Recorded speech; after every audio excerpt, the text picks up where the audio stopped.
Hey y'all, Hey, episode 14. Who knew? happy, happy 14. Happy Sunday. Yes, all of that. How was your week? It was a lot and it was what it was. It is what it is. Yeah, work is work. I'm ready for the holiday break. Um, and ready to talk GH. You know, the saddest thing that happened to me this week is that I have to have some respect for Nancy Reagan. And I never wanted to do that. I just never wanted to have respect for Nancy Reagan. But when I found out that she was trending along with Throat Goat, I was like, we have no choice but to stand for just this. Nothing else. Fuck Nancy Reagan for everything else. But for that, we have no choice but to stand. I do want to know. I watched the show live in front of a studio audience, Facts of Oh, Life and Different Strokes. Shout out to that team and their commercials. okay. Hilarious. And actually we could possibly share the link of the commercials because it was great. Shout out to Gabrielle Union who played Tootie perfectly. And yeah, I loved it. Always shout out to Gabrielle Union. No matter what, always shout out to her. Because she's boss. There you Yeah. go. What a queen. All right. Sandra, anything exciting for you? Pass. I feel that very deeply. Just pass on the week. Yeah. Yeah. I told Sandra that today I got a delivery order that was just as disappointing as this week's GH. Like nothing was right. Coffee was cold. I was like, all right, this is the Milo of orders. But here we are.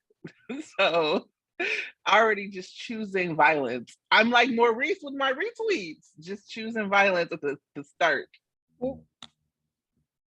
I haven't Here been we are. much on social media, so you guys gotta catch me up. Maurice and his Twitter, whoo, the retweets. He is definitely abandoned the ship of Carson, and people are not happy. Y'all ready for the recaps? We can get into it. We can go ahead, Sandra. Looks like you had something to say. I just feel like Maurice needs he needs a disclaimer in his bio that someone else writes up. That's just like retweets are not an endorsement. Retweets are ... question mark. Maybe they are an endorsement, but he needs a disclaimer. Anyway, that's my commentary on the week. I feel that. So let's get into the weekly recap. We start the week with Laura and Martin at the safe house hiding from whoever their brother Cyrus Renault has sent to kill them. Their sibling relationship has clearly grown as they play games and argue together, but Laura also talks about wanting to be home with her family. She is pushed even further when she finds out that Victor Cassadine is alive, well, and in Port Charles. She tells Martin that Victor is Valentine's uncle by marriage, meaning that she does not know that Uncle Victor is also Daddy Victor or Zaddy Victor, depending on who you ask. We see a shady cleaning lady try to kill Martin, and Laura's security runs in, and so we know what she's up to. When Laura catches up with Kevin over the phone, she finds out a lot of stuff about Port Charles. But yeah, she knocks out this cleaning lady like a boss, like the boss that Laura always is. And she says that with Cyrus's limited influence, the threat has probably passed because he has not been able to hire multiple people to take them out. She says it's time for them to return to Port Charles. And let me just say as an aside, I am so happy that they did not kill off Martin. I have a deep love for him since he's been tabbed. I'm very glad that he is still among us. And speaking of Uncle Victor, he makes an appearance at Windermere to see Nicholas. Ava reminds them that she is in fact a boss in her own right, and while it will not be dismissed since there should be no secrets between her and her husband. We find out that Victor has taken care of some people, and we are not clear as to who all of those people are, but Hayden's name comes up. At the Q mansion, Michael and Willow return from New York and are shocked to see Drew. Michael and Drew talk alone, and he tells Michael that Jason didn't make it out of Crete. Michael is in disbelief and thinks that because there's no body, maybe Tunnel is not in game for Jason. At the same time in the foyer, the nanny brings Bailey to Chase and refers to him as Daddy. When Willow asks why they didn't correct her, Chalene, as they're known, lets her know that Chase is the father, not Valentine, and BLQ kept it a secret for ELQ shares. Willow is clearly bothered, and when it's eventually Chalene versus Willow, Chase feels like he needs to defend himself, and Michael blames him for trying to make Willow feel guilty when they fell in love. Insert eye roll. The hospital is a hub of activity this week. Shocking for a hospital show, I know. Brasha continues to shoulder a very emotional storyline. They ask Milo to be godparents of their son. Sasha gets a visit from her friends at Deception. We see a very normal and sweet Lucy, and that does not bode well for a positive outcome for their baby. TJ and Brando also reconnect as friends in the chapel, and Carly talks Gladys down from shading that baby's name because apparently she really, really does not like the name Liam. As Peter is leaving the hospital, he runs into Nina. He laughs because he realizes that Carly doesn't know the true relationship between Sonny and Nina, and Carly overhears her name. When Carly approaches him, because apparently the guards are just like, whoever wants to see him can see him, she slaps him because of his role in Jason's death. Carly and Nina argue, and Sonny walks up with Britt to see them. Sonny tells Carly that she's losing it over Jason's death, and when she says that she felt the same way over his death, Sonny reminds her that he is her husband. This comment may have been spurred on by his previous conversation with Britt, where she said Jason left her for another woman. Yikes. Mm-hmm. Nina texts Sonny and tells him to come to the chapel. They are loud and open, and they have a loud and open door conversation that Willow hears about how they must keep their past relationship a secret. When Nina realizes that Willow knows, she tries to talk her out of telling Carly and Michael. When she doesn't know what Willow will do, she hides in some plants to eavesdrop, which is definitely the top meme of the week. Since Nina told Sonny that Peter knows about their Nixon Falls relationship, Sonny pays him a visit at the PCPD. This is his second visit because Maxie already came to basically tell him he was crazy and he wasn't shit. Sonny threatens Peter and borrows from the great Robert Scorpio's book of mispronouncing your enemies' names by calling him Pita. He tells Peter that he will have him killed in jail and everyone will love it. I am everyone and I will definitely love it. Back at General Hospital, Maxie asks Sonny to kill Peter, and he reminds her that all eyes are now on him. He also asks if killing Peter will hurt the hunt for her daughter, because you remember, Maxie, your daughter is supposed to be missing. Miss Selena Wu makes her rounds. She tells Britt to stay away from Brad, asks Michael about what he's going to do during the parole hearing, and makes murder plans with Sonny. She says that she will take care of Peter if Sonny pulls more strings for Brad. She also suggests that the Corinthos organization needs to replace Jason, which Carly freaks out about when she hears. Anna visits Peter in Pentonville, and he tells him that Sonny is trying to take them out. Anna tells him that Sonny knows there are too many eyes on him, and that Peter should just confess to everything. Peter obviously refuses. Flash to seeing Peter turn away and then accept breakfast that is delivered by Brad. We end with him convulsing on the floor, clearly poisoned. And finally, we have one day of our kids. Joss and Spencer meet up at the gym for a workout. They talk about Jason and they get into Esme. Spencer says that Josh has never liked Esme, and Josh basically was like, yeah, what is there to like? Which is an energy that I loved. Josh tells Spencer that he was hanging all over Trina when he first arrived, which he denies. Boy, yes, you were hanging all over Trina. We hear a little bit about Esme's past. She doesn't have parents, and that's how they bonded. At Kelly's, Esme sits with Trina and distracts her from her studying. She encourages Trina to bring someone to their trip. And when Trina says she's not seeing anyone else, Cam steps in and says it's a friend trip and not a couple trip. Sweet Simple Cam. I have no idea why Trina would agree to this, but here we are, still going forward. Mhm. And that's our week. What do y'all think? There was several scenes that I enjoyed.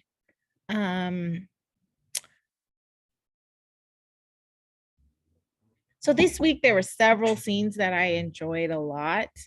Um, it wasn't a bad week. It wasn't a spectacular week. I think we got to see the beginning of something we're all looking forward to on Friday. But I have some thoughts about that particular one. The beginning of Pete's demise. I really, really, really wanted it to be a more visceral death. I wanted someone to stab him or shoot him or just be in his face. I didn't want him to die alone. I wanted someone to really demonstrate the hate. And this is evil Tonya coming out here because I'm normally a princess, but I wanted him to be murdered and I wanted it to be in your face. We hate you. You deserve to die. And I'm killing you now type thing. And that wasn't what happened. We also, the audience at least knows who did it. And it doesn't seem like there's going to be a real mystery about it. It's interesting how they had Sunny be the person or the mob be the entity to kill him, because then I don't think there's going to be very much of a trial around it. It's most likely that it'll just be kind of like, oh no, he died. Okay, oh well, nothing's gonna happen. There's gonna be no trial, no consequence, really, which is fine because we don't need to give him any more airtime. But I just really wanted the murder to be just like, and it wasn't. So that's the disappointment for me. But yeah, what are your thoughts? You want to murder Peter. Yes, I Pete. agree with that. I wish that what you described was what was going to happen, but I don't think Peter's dead. Yeah. Oh, you don't think he's dead? That you think they're gonna catch him and They're gonna take him back to GH. okay, damn it. Okay, I don't know. I don't have any spoilers about that, but I know that they like Finn and Elizabeth are talking about Peter at GH next week. Okay. And like for all the reasons that you said, it's not, but it still was great. I loved it. It was like highlight of the week pretty much. And I actually wish that he would just be dead and that there would be no trial and no mystery. Like he would just be gone and we could just forget about him in like a month. But so that's actually one of the reasons why I didn't like the week. I don't feel like enough happened. I didn't get the murder that I wanted, that obviously Tonya wants to, such deep alignment there. I feel very blasé about the week. Like it wasn't awful, like Thanksgiving week was awful, but it wasn't good. Right. And to be honest, even as I was like listening, like I watched it, I rewatched it, or at least like rewatched a few of the episodes, trying to like catch on to something. And even as Tracey, as you were talking the recap, I could feel like the plot points, like not because your recap wasn't great, it was amazing. It's like they were just in one ear, out the other. Like my brain doesn't want to hold on to this week. So that's how I feel about the week. Yeah. Well, we can transition to something positive. Well, I do want to. No, go ahead. I do want to note again, GH continues with the disrespect of Elizabeth, and it's really sad. I just for Rebecca, I feel like horrible about it. We don't actually know what's going on behind the scenes around that. I mean, maybe Rebecca's like, I need some time off. I don't know. I don't think so. Okay. So, I don't know. Has she spoken out about this at all? No, but I think this is actually one of the things that Liz fans keep bringing up is that, like, why are we saying this about Rebecca? Like, why would she want time off for her kids? Her oldest kid is like 11. Wouldn't she have taken time off for her kids when they were all little, when she was at her peak screen time? So, well, I don't know if it's about the kids, but sometimes people just need a break or whatever. But I don't know. We don't know what's going on, but it is from the outside looking in. It's just super, very disrespectful to have, like, have her not be on the screen, hearing about Jason, emoting about it, all of that, and just not, even if it's not about Jason, just the lack of screen time is just, it's really crazy, and treating her like she's some redheaded stepchild. I don't understand. Like she's the first Michael. Like I wasn't Sandra's face. I was okay. Anyway, what I was gonna say is it's not only disrespectful, it's actually really distracting. Because there are like times where she should clearly be present and she's not. I mean, we've been really clear, I'm not a Liz fan, but I do think that like her presence, there have been moments like, so Sam isn't getting a whole lot of screen time either. But it's, for me, and I actually am a Sam fan, not as distracting as like us spending a whole week at the hospital and not seeing Elizabeth, right? Like it's just, it doesn't make any sense. And like, for me, it takes me out of it because I'm like, there should be different people here. There should be more people here. Liz should be one of the people here. You know, like the scene that Carly had with Epiphany could have been her and Liz, but I guess I would like take away from Carly. I don't know, but it is distracting. And I hope we see them do something better for her. I don't know why they would have introduced like the father storyline if they weren't going to follow up. The pacing has been really off. And, you know, soaps move slow, but sometimes soaps move slow to build relationships. I'm going to talk about this a little bit, but they haven't even done that. So I don't know. Cosign on you're distracting because I'm not even paying attention to stuff that might be interesting just because I'm like, where's Elizabeth? Where's Elizabeth? Why isn't Elizabeth here? And that's also a disrespect to the other actors if you think about it. And that's just me. But I'm just like, why? It just makes no sense to me at all. Nope. But who are you giving your performer of the week to? Okay, so like I said, there was actual several scenes that I really enjoyed. And I'm going to start off. I'm going to start off with my top 3, and then show the winner chicken dinner at the end. So I felt really great about the scenes that Kristen Storms had with her and Pete, Maxie and Pete. I enjoyed her reaming him out, and I felt that she really did good job on that. So shout out to Kristen and that. I also enjoyed, and I tweeted about it, I think the scene between Sonny and Pete. I think Maurice Bernard brought his Sonny back fully. It was amazing, especially the part where I don't think it was intentional, but basically he aired the feelings of all GH fans and watchers that everybody's going to be glad that he's gone. Everybody. And so it was amazing. I mean, you brought his Sonny A game, his most menacing, and I think most entertaining. I think when, you know, he's just sitting there and he's just like, you really gonna try to threaten me? I don't care about that. You know, well, he does care apparently, but he didn't let Pete know that he cared. And so usually folks are super intimidated by whatever shenanigans Pete brings forward, but Sonny was not the one. So I loved that.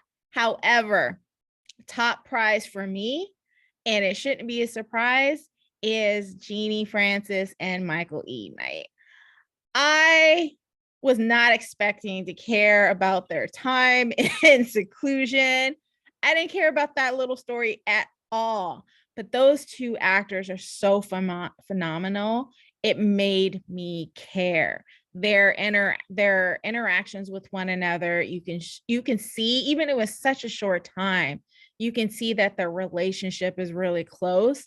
And it's such a sibling kind of relationship because they're half fighting, half showing love to one another. Like they'll go toe to toe yelling at each other. In the next scene, they're hugging each other and saying, I love you. It was amazing. And there's so many reasons why Genie Francis and Michael E. Knight are celebrated actors, because they show it in every scene. It was amazing. Even that choking scene, which he didn't have to put so much on it, but he did. It was great. I mean, it was great physical acting as well. And it was amazing. So shout out to them. They were amazing this week and I loved it. I loved every minute. So yay. Here. I loved them. They were so good. Yeah, I mean, Genie just like shows why she's like such a focal point and like the heart of the show.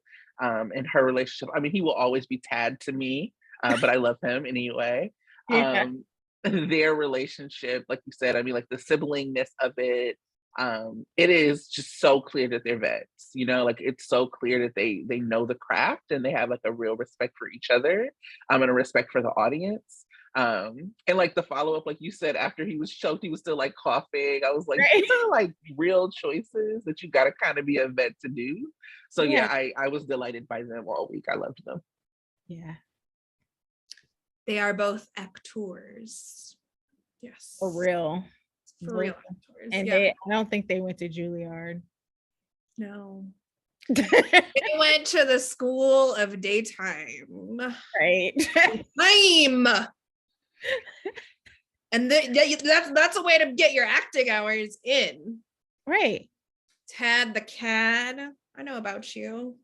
Michael E. Knight. I actually chose them for my favorite moment of the week, and in general, just like the return of Laura and all that means to the canvas and the storyline. Just when I saw, even just seeing her face again, I was just like, Genie's back, baby. Genie's back. And I also really want to shout out to that plunger. Excellent performance. Laura's swing. Shout out to the assassin, who was great, actually. Great little day player. Pulled her weight. Yes. Great job. Would love to see like a follow-up. I would have actually loved to see Laura like full on interrogate her. And I love that like Laura's just like the mayor of Port Charles, but she's sitting here like doing what the FBI should be doing, interrogating. Like she's like, hold on, let me interrogate actually, because if you actually know that the mayor of Port, like here's like the FBI, and here's POTUS, and here's the mayor of Port Charles. Just so you know. Just all up in the mix in the way most mayors aren't.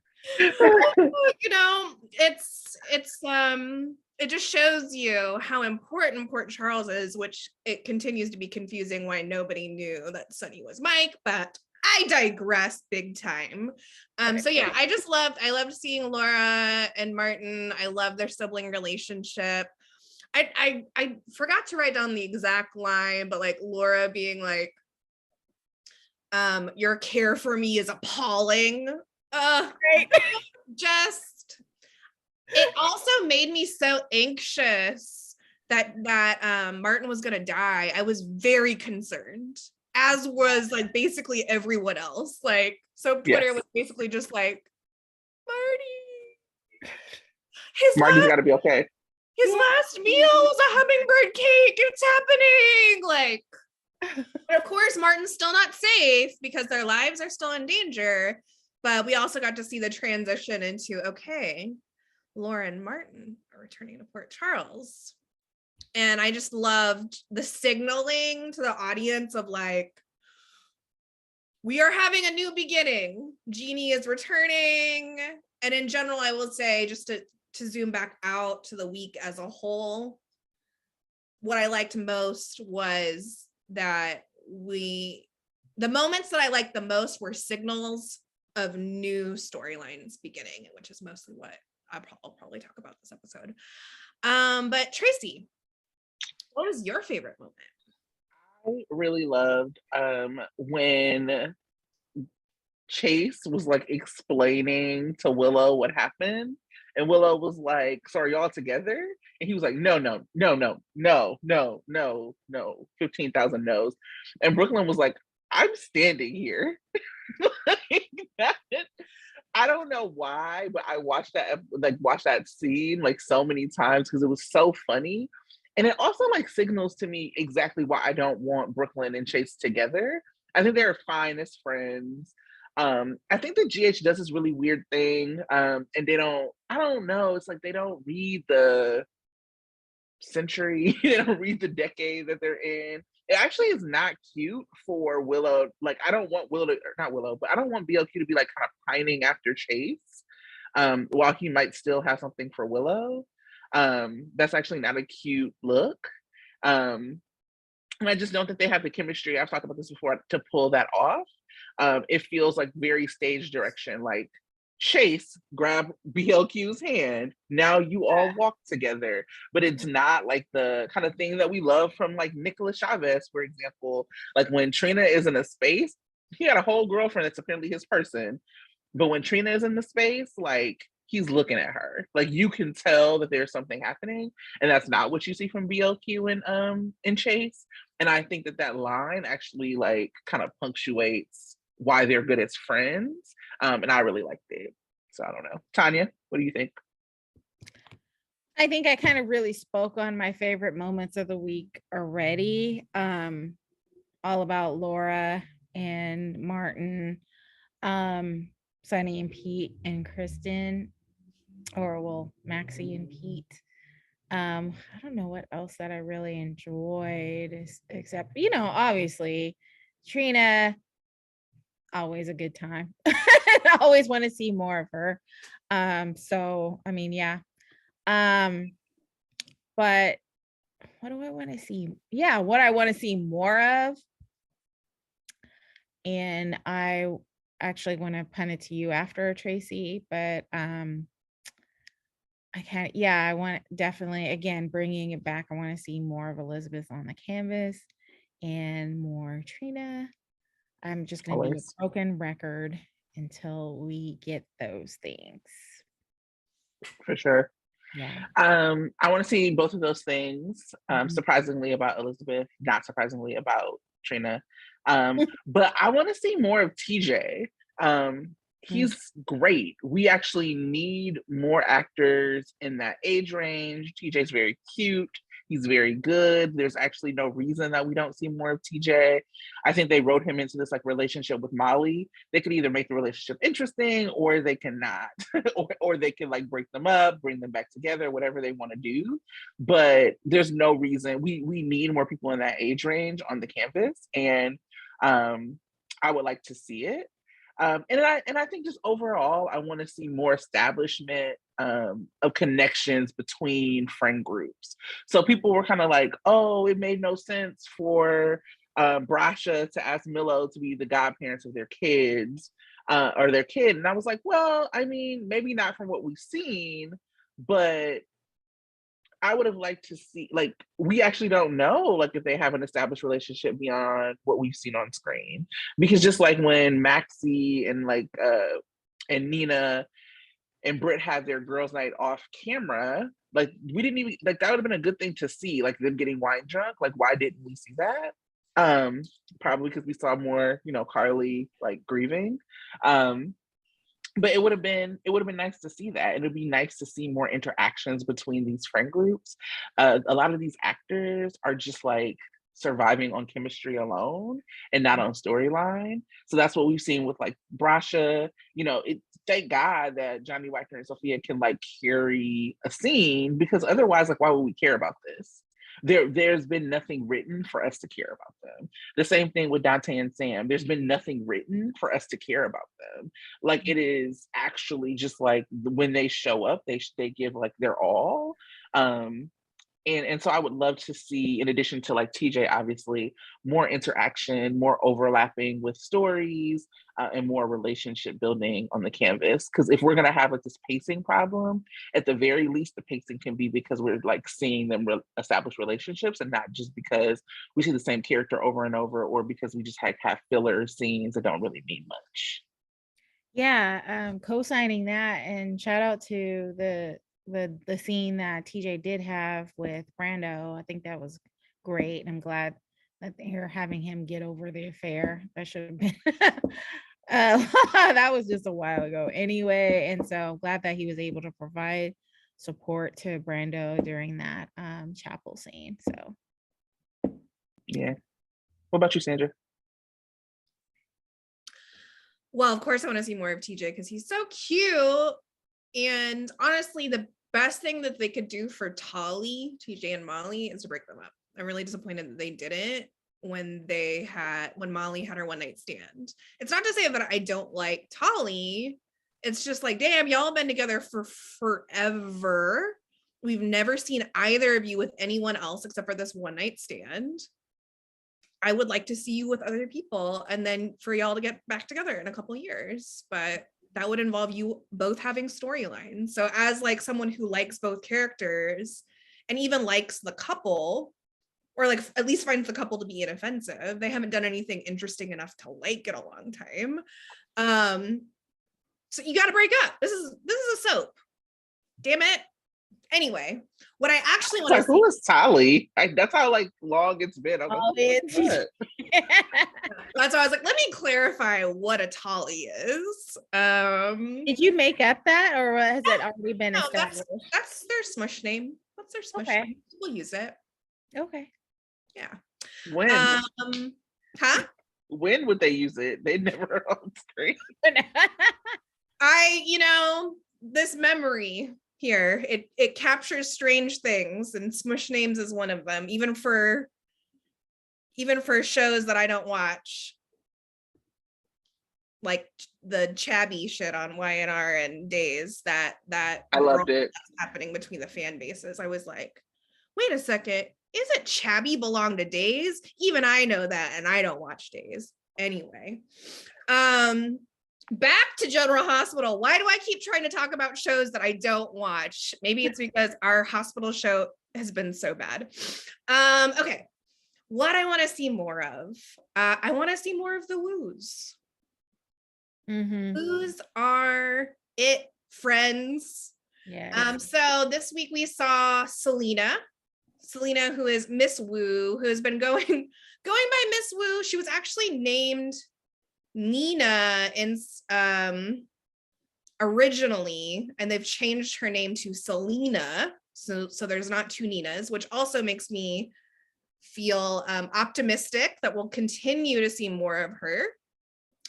She's talking to folks about Brad all week, returning or being released from prison, and trying to orchestrate that by having very quiet, intense meetings with Sunny. I always have time for you. Whoop. That was spicy. They keep talking to us about that Nina Sunny chemistry. I see that Selena Sunny chemistry. For sure. And while of course I do not want them together, because I would never wish that upon anyone except for Nina, I would be interested in a one night stand. I do love a Sunny one night stand, or a one grave stand. If we're talking about Ava and Sunny, I just don't want Selena having any of Sunny's babies, because Sunny love to have him a baby. No more babies. Snip snap, snip snap. More. Snip snap, snip snap. Yeah, I loved her performances. She's a scene stealer. I mean, so much buzz about her this week, so much excitement. I think obviously as an Asian person, I am super pumped to see her, and also like her reception on the screen. And I think it's also just another example of like, you don't have to be Asian to want to see Asian people on screen. You don't have to be Black to want to see Black people on screen. People want to see people of color on screen. They want to see our stories. They want to see our experiences. They want to see our experiences mixed with other people's experiences. So I hope that GH is heading in the direction that I think that it is, which is to build up the Wu family. And then, of course, my Gaysian sibling, Brad Cooper, MVP of the fucking week, poisoning Peter's pancakes. Pita.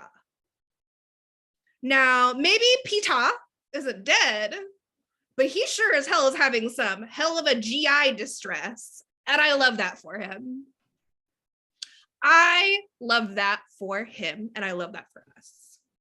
So I almost was like, that's my performance of the week, Brad.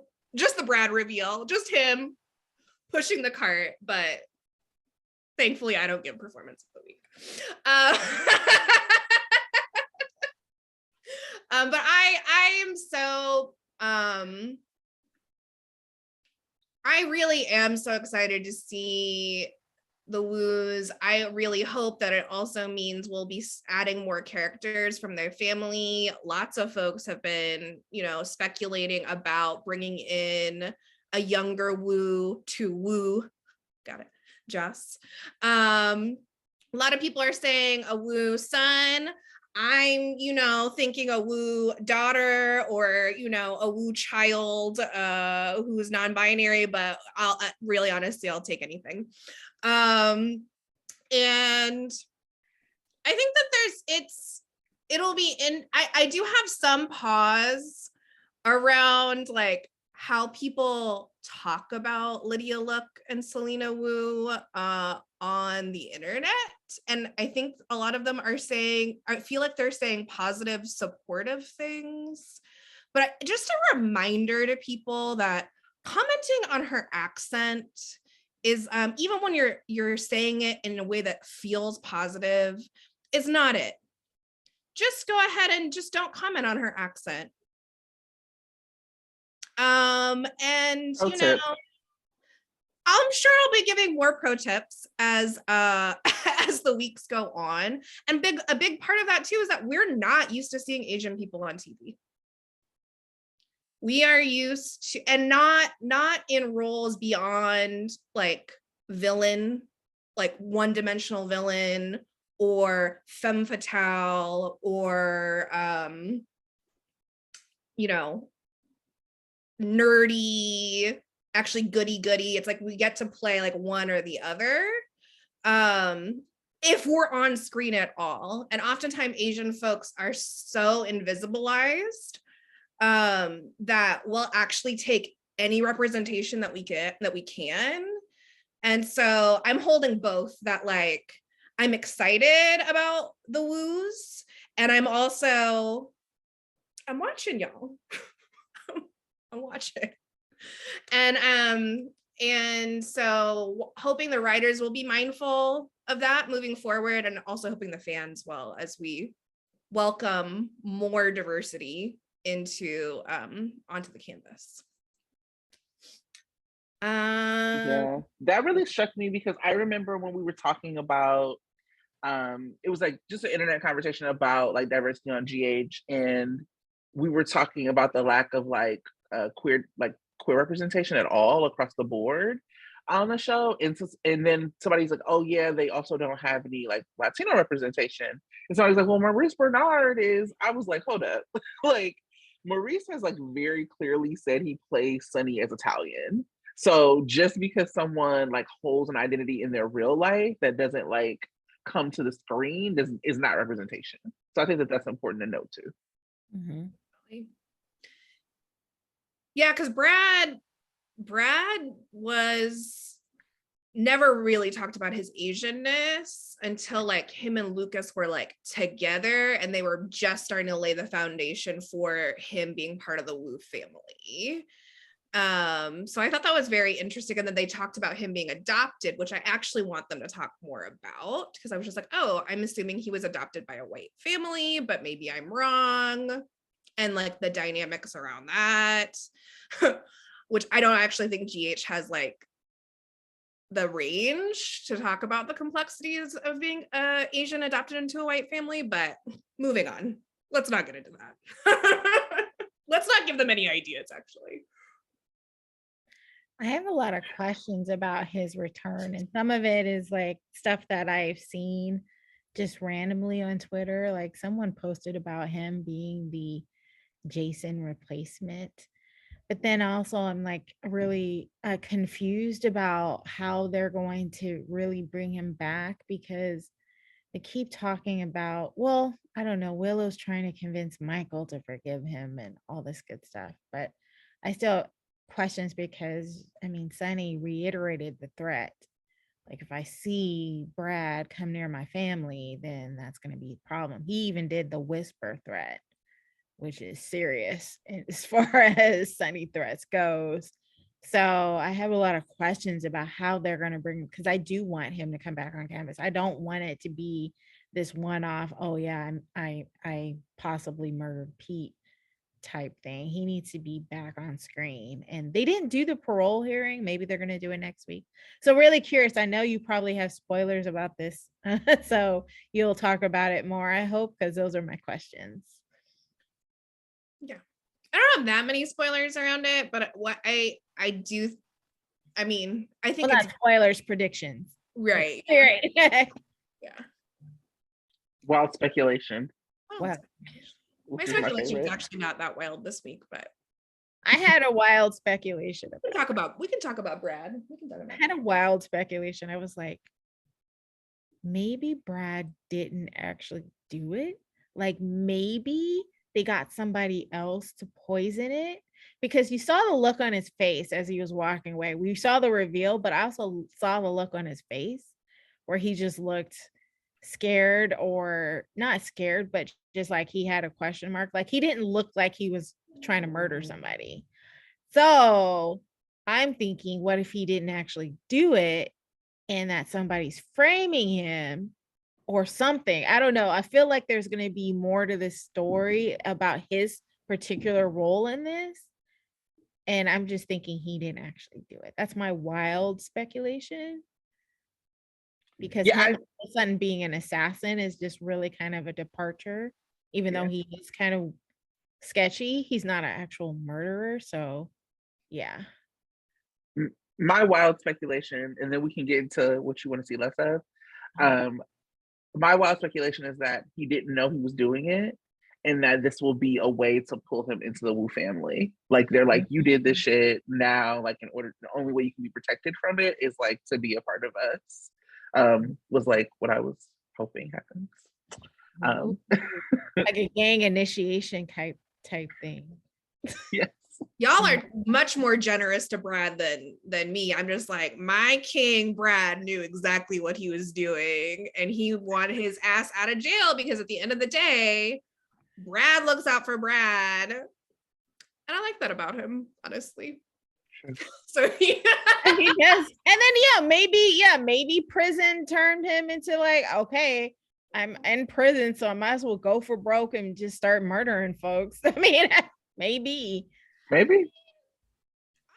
know, is Peter really folks though? Does it even count? Like, right. I wouldn't lose any sleep if I wouldn't lose any sleep over poisoning PLP. Pete. I don't think Brad will. I think Brad will probably be more concerned with getting caught. Yeah, maybe that's why he had that furrow on his brow. He's like, trying to get caught. I didn't know, like, maybe he's like, I didn't know the security guy was going to be here. You know what? This is risky. This is not what I signed up for. I signed up for a sneak attack, and here I am being watched by security. Yeah, because Brad's he's not an assassin. Right. Like, he's obviously, I mean, the way that I read it was like, damn, I'm not an assassin. I hope this works. And I hope I don't get caught. I mean, maybe I'm just projecting. Anyway, what do we want to see less of? There's a couple of things. I will start off because you guys will probably elaborate a lot more than I do better on this.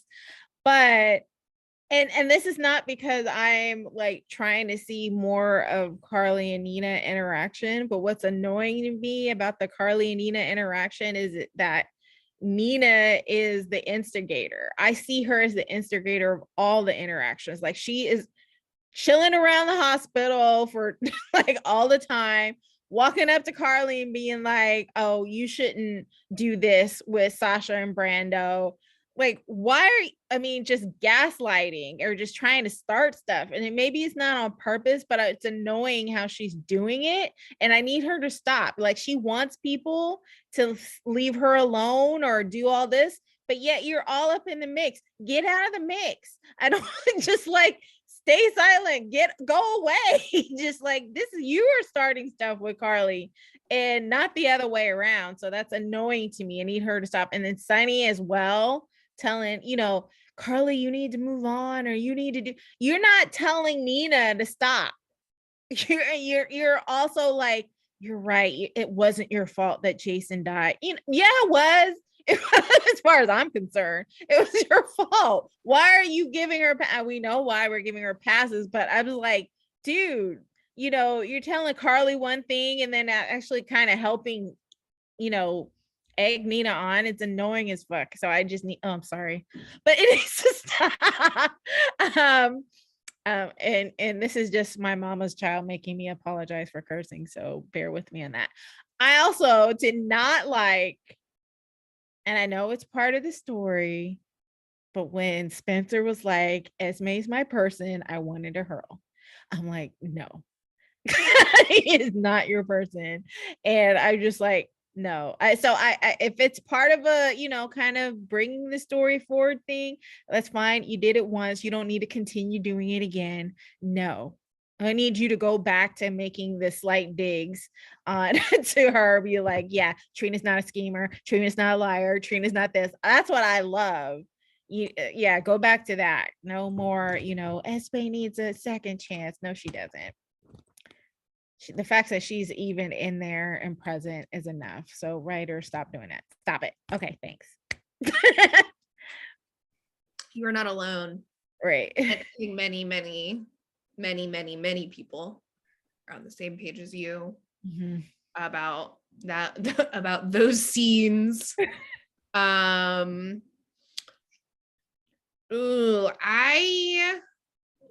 less of is, I would like to see less of the queens of Port Charles playing chaperone to their scene partners. That's what I would like to see less of. So I think there are a couple examples of this week. I think the most, I'm going to start with Ava, actually. So, you know what? Marcus was not bad this week. I'll start there. He was not awful. He was mostly inoffensive. And so I was like, is it fair for me to complain about his performance this week when I do it so much? And you know me, I don't like to repeat myself. So once I give a take, it's like, if I have to keep giving it, I start to even get annoyed with myself. But so I want to zoom out a little bit and talk about Maura West and like first of all, give her all the flowers. Like, she's so good. She was so good this week. I mean, she's so good all the time, even when they give her nothing. Like the Cassadine Thanksgiving, she had not much to do, but everything she did do was flawless, down to like when Spencer was talking about how much he loved his uncle Victor and what a great person he thought he was, and Maura was like looking at Nicholas like, your son's crazy. And this week, like both the scenes with her and Victor and Nicholas, and then those last scenes with her and Nicholas, I could not take my eyes off of her. She was so good. The issue is that whenever she's that good, it draws attention to how not as good Marcus is. even when he's not doing a bad job. Because I could tell from the way that she was playing that last scene between her and Nicholas, I was like, this is a pivotal moment in their relationship. This is the moment, like, this is a fork in the road. Like, this is setting the tone for the next storyline in their relationship. And I got from Maura, pay attention to what's happening here. And I just didn't get that from Marcus. I just don't get the differentiation, like the complexity behind it. And so this is not just an issue with her and Marcus. Like, Ava's frequently paired with some pretty young thing, and I do love that. We all know I actually like that trope. But when we see her, for example, like Maura, for example, playing opposite Charles Shaughnessy, that's a whole different kind of vibe, right? That's when you really see the difference of when Maura is playing chaperone to the people in her scene and like bringing them along with her, and not even necessarily always in a bad way. You can tell like the young actors step it up when they're with Maura, and it seems like she's happy to like play that role with them and that she doesn't seem dragged down for it. But there's a difference between that and like acting opposite someone who allows you to be challenged and to be engaged in a different way. And I just want more of that for her. And we haven't really seen her have a love interest where that was even possible, except for when she was opposite Ryan Lavery. Exactly, Ryan Chamberlain. Oh my God. Ryan Chamberlain. Because the actor named John Lindstrom. John Lindstrom is at that same caliber in that same league. Like they're going toe to toe together, right? And I totally feel you. Like Maura right now is not playing with people that are in her same league as far as romantic interests. And I would love to see that for her. Totally agree with you on that. Because like it's like different. What you're right. It's different when you're talking about younger actors, because that's the role she is. She's a mentor to them. They're younger. They need that skill. They need that stretch. She needs to be playing with adults who have that same caliber, especially in relationships or really meaty stories. So yeah, need Tyler to come back. Yeah. Right for you, loving you right now, sending you healing vibes and wishes and brain waves to GH head writers and whoever who can bring him back to do so. Because anyway, yes, go ahead. I think positive thoughts for Tyler every day. I light a candle for him. I hope that he's doing well. I hope he's happy, healthy, feeling loved, feeling all the good things that we put out for him. And I'll also say, I think there's a difference still. I think, Sandra, what you pointed out is like really important. And I didn't feel the same pulling along that she did, that same pulling along when she was with Morgan. Like it was definitely a power differential and like an acting differential, but he was like, to your point, meeting her. So it's not just about having younger love interests, because like you could tell like they had like some heat and some passion. It's about Marcus. I mean, maybe Marcus Colombo World can tell him to step it up. No, but that's him. He needs to have a little bit of self-awareness to understand that, hey, you step up your game. I don't know why Marcus. You guys have really pulled me full on into Marcus Colombo's slander, because before I was like, oh, poor Marcus, but now I'm just like, dude. I was like too. I never said anything bad about him until he was a Jax apologist, and Ingo is my enemy. So you see what happens, right? I've been very subtly slandering him from the very beginning, but I appreciate it in this episode. Y'all really just did it for me. I was Libraing, and then I was like, no. No. Tonya, what do you want to see less of? I think I did. I said the less of what I want to see is less of Nina. Oh yeah, that was Nina. I think that probably was because I had the exact same thing. I'm going to tell you exactly what I have written down. What do I want to see less of? Sunny gaslighting ass, Nina's whispering ass. This is like what here's what I want for Carly. I want Carly to have a blow up moment. And then I want Carly to go on a long off-screen vacation, off-screen, a long off-screen vacation, and come back with her a pretty young thing, because she deserves better than all of this thing. Like, the people who are like rooting for Nina and Sunny, like that's fine. But I just need us to like be really clear that you're rooting for them because you don't like Carly. And I think that's okay. Like this is not shade. I was rooting for Willow in that argument with Nina, and we all know how I feel about Willow. Like, you can root for people because they are going up against somebody that you don't like and that you want Carly to have some comeuppance. I just do not think, and I've said this over and over, Sandra doesn't like to repeat herself. I will continue to repeat myself. I don't think that Sunny and Nina have enough chemistry to carry off how ridiculous the storyline is. Nina hiding in those bushes? What was going on? Like, that was insane. What's going on? Just like she's trying to make sure that Willow doesn't say anything, but still, that was just very low brow, weird. Weird. Like, when you're a kid and you're like, if they can't see me, I can't see them. Like, I was like, I've seen toddlers hide better than that.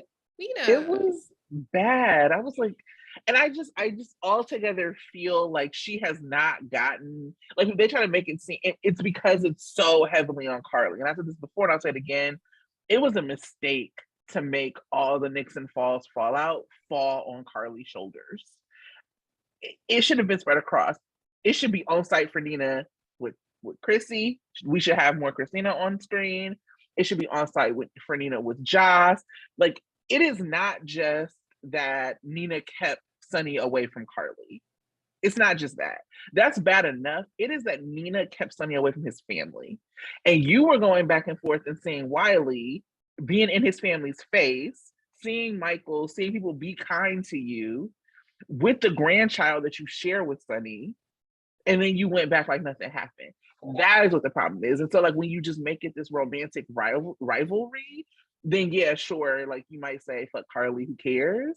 But it's not a romantic rivalry. It is actually that you've done something that's like, I mean, we forgive everything on soaps, but in the moment, unforgivable, and it should be treated that way. We talk about Liz a bunch, and like, that's what I liked about when Liz does some wild shit. Liz gets her comeuppance every time. Like, there is no, like, she catches it. These are like the better, like when Sam did that wild crazy shit and like watched Jake get like kidnapped, and most Sam fans like myself were like, what the hell did I just watch? Sam got her comeuppance. Like, Nina is not getting that. All I'm seeing is her whispering around town. I'm tired of it. I'm tired of that whispering around town. I'm tired of it.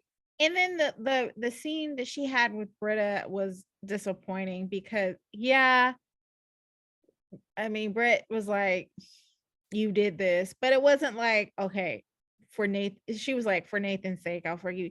No, you ain't got to forgive her, at least not right away. Not today. Not today. You can ice her out. You could be like, I'm not having dinner with you and Maxie or whatever. I need time. You know, why forgive her right then and there? That wasn't even, yeah, because you're going around crying over Jason, thinking that, you know, the Jason loss is huge in your life, but you're not acting like it when it comes to Nina, who is directly involved in that. Yeah. Mm-hmm. And the Sunny gaslighting is just, how are people rooting for this? I don't understand how because people are like, free Sunny from Nina or free Sunny from Carly. How is Sunny the rootable one in this situation? Sunny has been awful. Awful. And I wonder how much of this is that they just like couldn't, like, they're trying to figure out how to rewrite it because if Steve Burton's Jason was still there, then like it would look less trifling because we would see like Carly and Jason exchanging looks or like them having hushed conversations. I know I was not a Charlie person, but maybe if we had that, it would feel like less fucked up for what they're doing to Carly. But Carly was upset and Sunny was like, "You're overreacting." No, she's reacting. It's appropriate. I only want Sunny and Nina together to contain them. That's it. Just like, I can't stand either one of you. I can't, Sunny, you're just the goddamn same. You always are. Just gaslighting people, lying, just doing whatever the fuck you want.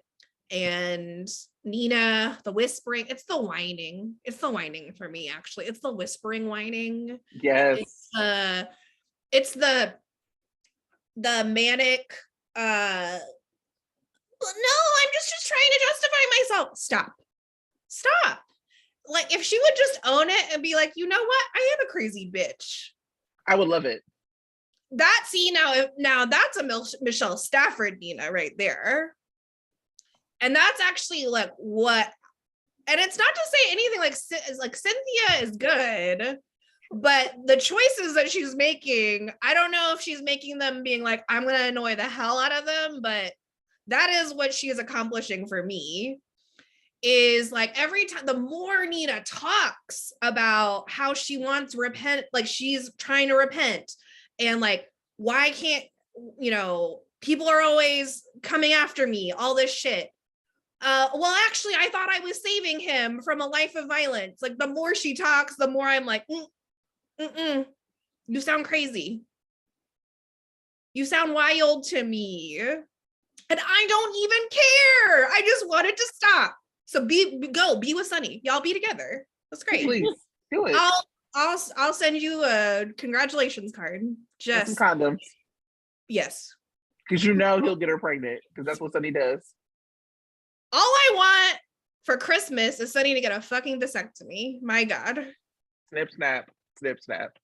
That would actually be an interesting storyline for someone as so prolific, a personality type, trades on his sexuality almost.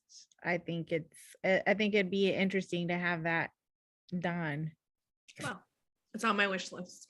Please, I don't want him to have any more babies, and I certainly don't want him to get Selena Wu pregnant in a one-night stand. And my God, the whispering infant of Nina, I'm good. Okay, it would be very interesting to have a woman that he slept with be so like, look, I'm not trying to have a baby with you, so you're gonna put on this condom and just be like, like, no.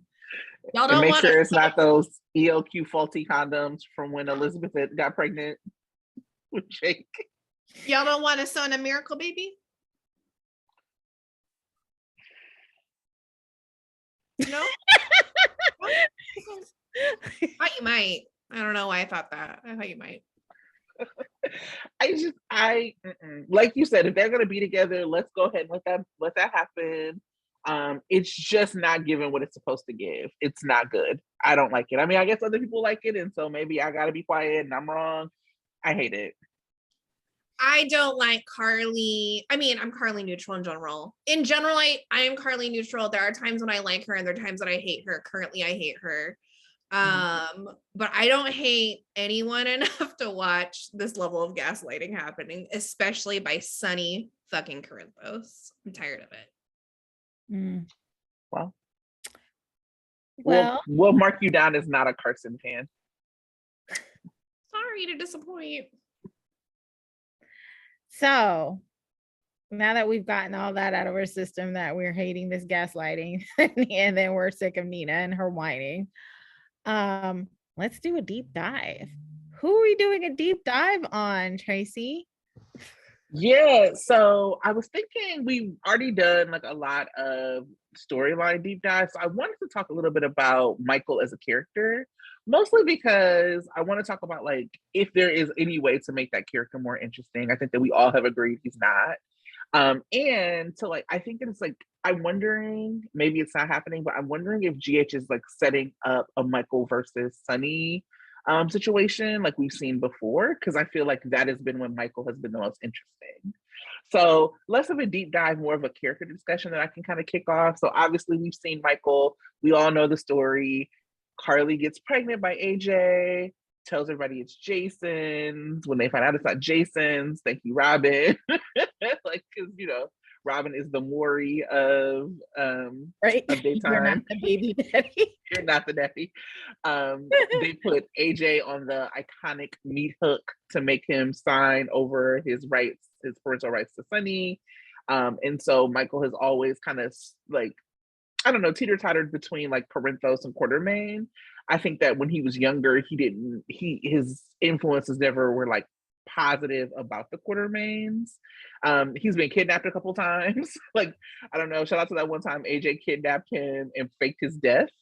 I think AJ like at the time like kidnapped him and Christina, and then to make it look like it wasn't just about Michael, fake Michael's death. Shout out to my girl Sam for realizing it wasn't. And Jason like found him.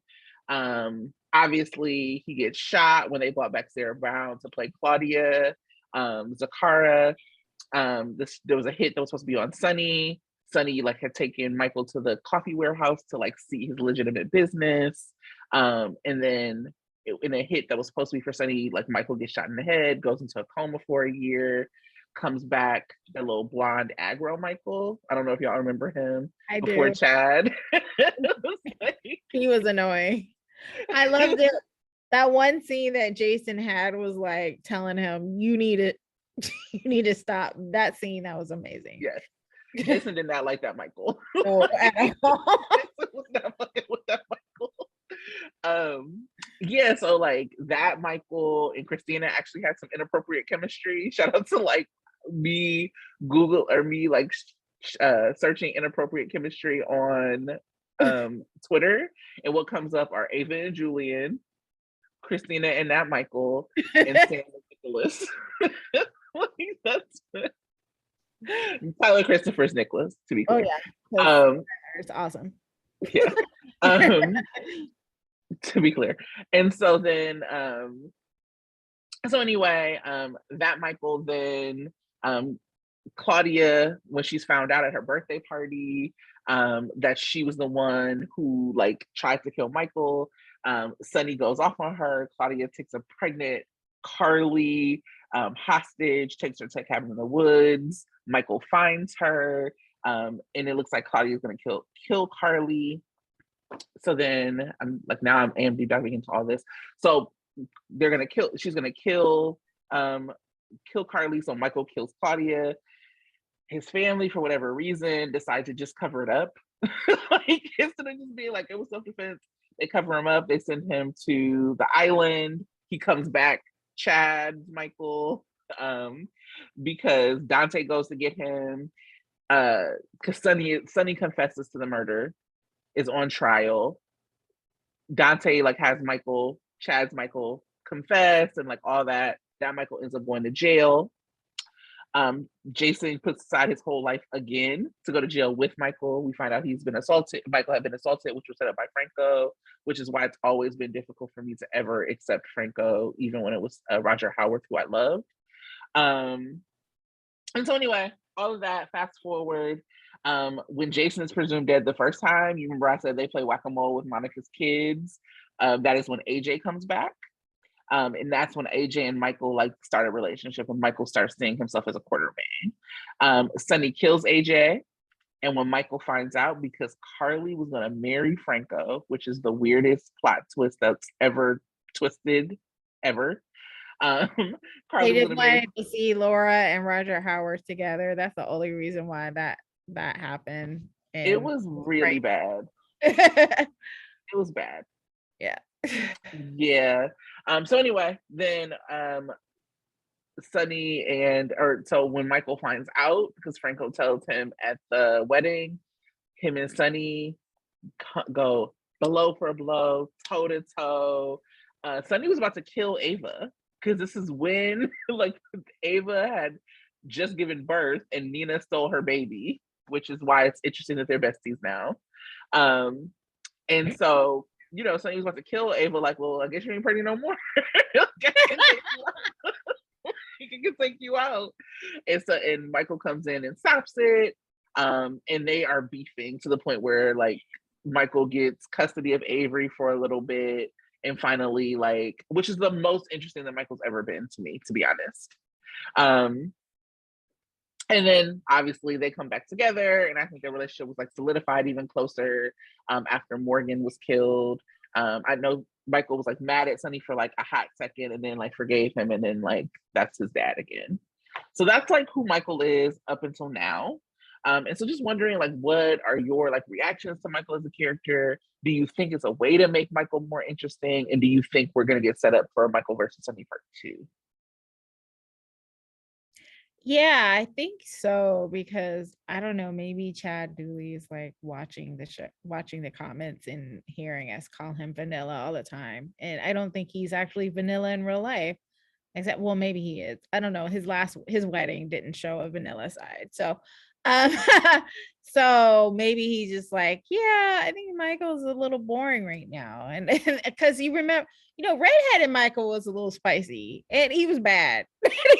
He was manipulative. And so that, I think I talked about this before. I want redheaded Michael, at least personality wise, to come back. So, and he's coming back a little bit, you know, he's like making decisions on his own without talking to Willow, which is making her mad, but whatever. You know, he's wanting revenge, you know, rightfully so, against Nina, and he's going to get it. And he's also wanting to protect, you know, his child from Brad, rightfully so. And I think it's great. I think he's showing that, you know, he's not a pushover. And I think it's awesome. And I don't know if the spiciness against Chase is warranted, but I like it. I mean, it's not warranted at all, but I like it. And so I think a beef with Sonny would be really interesting for him to have. It would be meaty and juicy story for him to have. I'm not sure how it's, well, I guess when he finds out about Nina, he might have more questions for Sonny. And then also if he ever finds out that Sonny was willing to go behind his back around Brad, he might actually be upset about that too. So I don't know if it's enough for him to be like, I'm done with you, but because I know Carly will be like, oh, you gotta forgive Michael. Blah, blah, blah, blah. I don't know. We'll see. But I do like him being a little bit more spicy and less goody goody. I don't know if I would call anything Michael has done spicy, maybe more seasoned. Seasoned, yes. Seasoned. I think there's like seasoning and then there's spice, and maybe like redheaded Michael. Yeah. Less raisin and potato salad, more like actually looking at the recipe. Sometimes it's like, it's okay to just do mayo. Like, stop trying to add raisins, or even worse, craisins, you know. No.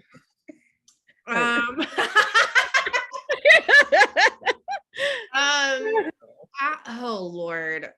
So I definitely think they're setting up a Sonny versus his family actually storyline, not just Sonny versus Michael. I think that Carly and Michael are very much on the same page about things, about Brad, about Nina. And I think that when Nina's trial comes up in the next couple weeks, that's where we're going to get, at least, if not the whole Nina reveal, a whole lot of Nina reveal at that point. And I think it's only a matter of time before it's revealed that Sonny was colluding with the Woos and actually promised more to them than he let Michael believe, right? Because he traded in that extra favor with the parole board for the attempted assassination of Peter. And the fact that it also brought Brad into the mix makes it even more interesting, but way more interesting than anything Michael's doing, in my opinion. I think Michael's being like a little bit more interesting, but it's actually not in ways that make me like the character, make me want to root for him. And I think this has been the my take most of the time. Like, as much as I dislike Milo as a unit, and I don't particularly care for Michael or Willow, I like Willow better more than I like Michael. In whenever they're having their disputes about parenting, I actually very much side with Willow. And I think she does have more of a right to weigh in on things that impact her, like the deals with Brad impact her directly. That is her child, you know. And I think there is a way in which Michael does call shots. I don't know if it's because he is the biological father and she's not the biological parent, or if it's that he's a man, or that he's rich and powerful and that's the way that he's used to moving. So I find him to be acting more Quartermaine than Corinthos in a lot of ways. And I've talked about that before, like him embodying Edward, or trying to, like being like Dollar Tree Edward, basically, to spin off of Port Misery's Dollar Tree now. Yeah, so I would like to see more feuding, and I do actually look forward to that feud between Sonny and his family. To make Michael more interesting, they need to reboot him in some way. I don't know if a recast is necessarily called for, but that's certainly a way that it could happen. And I don't think Chad's untalented. I think a lot of it's the writing, but he also doesn't necessarily have the charisma to pull off the way that they're writing him against Chase. Because Josh Fickard has charisma in spades, even when he has nothing else going for him, right? He's charismatic as fuck. And I really I doubled down on my Michael hatred actually when he was saying that shit to Chase, even though Chase is annoying me right now. Right. I was like, what did Chase even do to you? Exactly. And then you're gonna feel like really shitty when you find out what's gonna really happen. When you find out why they, lied about the baby and it's actually Maxie, he's gonna feel like crap. Or will he? Will he? I hope so. Because he's usually, he tends to have a conscience, but maybe Willow will beat that into him. I don't know. But I hope he feels shitty, because that was just unnecessary how he's gone after Chase. Well, he didn't feel shitty when he was fucking Chase's wife, so at their kid's birthday party. Getting horny over toys. He didn't feel guilty about that.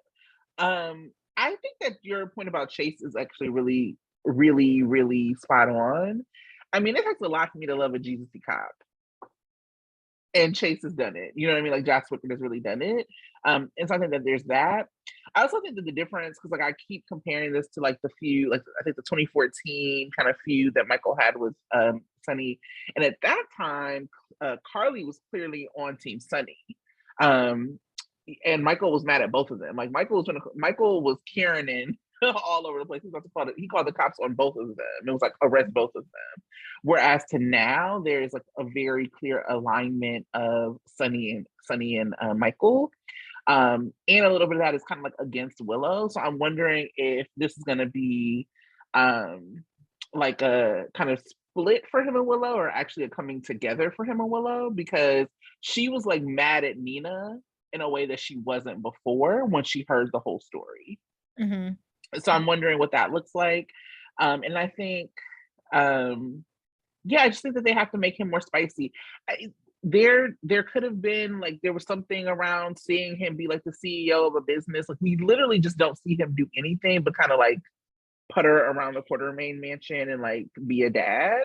In the same ways that we don't see Willow doing anything. It was surprising when they were like, "Oh, Willow's gonna go check her schedule." I'm like, "Oh yeah, you do work here, don't you?" It was just so we don't get to see them actually do anything, and so finding something for Michael to do could actually make him a better character too. Let's see him run I don't know, Aurora maybe with Drew because Ned's of do ELQ. Let's like actually see them at work. Let's see people at desks. Like let's see a bustling office. We haven't seen a lot of that, and that I think also adds to a character beyond dialogue. Actually seeing them do something. Give him friends again. Yeah. Yeah. Like get him interacting. Like it's so much storyline of that age range is like on Michael, and that's not doing him any favors either. I also think Michael does better when he has like more interesting people that he's paired with, like when he was with Abby, which was the first person that they paired this Michael with. That was actually like kind of interesting. I liked him with Kiki when Kiki was Kristen Alderson. They were interesting. But and him and actually him and Sophia had nice chemistry too. But the combo of the way that they write him as like never I think this is a problem they have with a lot of their characters where they don't like fully commit to the bad things that they want to do, right? Like the soapy things, they course correct so fast of like I wish that they had more like fully commit him to being like a ruthless CEO instead of like he's a ruthless CEO, but he's also such a sweet dad. I feel like they did that with Valentine, but he fully leans into it. I don't know. I just feel like it's constantly lukewarm with the portrayal of Michael. I think that they could very easily go that way with Joss if they're not careful. It's something weird with like Carly's kids because Carly is like so extra that like they make her kids like a foil to her. I think that's been a big part of the problem with Michael too. It's like we don't want you to be full on crazy like Carly and Sunny, but like actually at least someone would be rooting for you.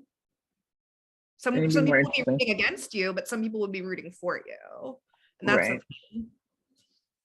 I mean, I just also think that there's, it's easier with Valentine because JPS is just like a different kind of actor and a better actor. And a vet, like, like it just is. And so I don't think that's shady to Michael or Chad. I think that's just, it is. And so that makes it a little bit easier. I also think I lost it. So never mind. I guess I forgot what I think. It's easy when you're talking about Michael to forget. I was just thinking that it is really. I was going to talk about bridge relationships. So it's clear from the way they introduced Willow that like Michael and Willow were like Willow was like their like in game or at least like the relationship they were trying to put together, and so they made Michael and I keep wanting to call her Michael and Sasha, and then Chase and Willow to be kind of like bridge relationships. But the problem is that both of those relationships were more interesting than Milo. And so to break them out of those relationships with a really dumb and contrived storyline. And then if you remember, we also had that pandemic break from GH in between when they actually were like fake together versus like when they got together. I think that it lost any momentum. I mean, I don't think they're a good couple. Maybe they would have been. I don't know, but they lost any momentum that they could have had, and it just became even more clear when you had even the breakup between Chase and Willow like had more chemistry than like the love scenes between Michael and Willow. It just hasn't. That those relationships were better and made both of those characters more interesting. And so now you have them stuck in just like this weird vortex of being parents and not being able to do anything else. When y'all got a house full of nannies, y'all can go on vacation without them kids. And like have a storyline without kids, and they just refuse to do that for them. People have been having many legions of children on soap operas for decades, and they were frequently leaving their kids. It's fine. Very fine. Also, maybe you just don't want to see Michael anymore. There's that too. Sure. Or just be with the kids entirely. Stop trying to make me believe that I should be interested in you.